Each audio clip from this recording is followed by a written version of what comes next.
Hi friends, మీకు తెలుసా ప్రపంచ క్రీడల్లోనే అత్యంత వేగంగా దూసుకెళ్లే వస్తువు ఏదైనా ఉంది అంటే అది షటిల్ కాక్ మాత్రమే. ఇది గంటకు 493 కిలోమీటర్ల వేగంతో ప్రయాణిస్తుంది, అంటే ఫార్ములా 1 రేస్ కార్ కంటే వేగంగా.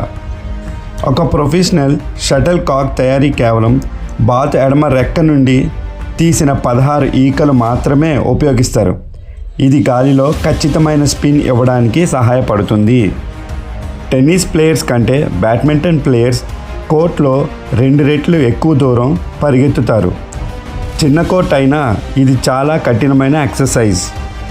ఒలింపిక్ పాపులారిటీ ప్రపంచంలో ఫుట్బాల్ తర్వాత చాలామంది ఆడే రెండో గేమ్ బ్యాడ్మింటన్. బ్యాడ్మింటన్కి ముందు ఈ గేమ్ భారతదేశంలో పూనా అని పిలిచేవారు. బ్రిటిష్ అధికారులు ఈ గేమ్ని తమతో పాటు ఇంగ్లాండ్ తీసుకెళ్ళి అక్కడ బ్యాడ్మింటన్ హౌస్ ఎస్టేట్స్లో పరిచయం చేశారు. దాని పేరు బ్యాడ్మింటన్ అని శాశ్వతంగా మారిపోయింది.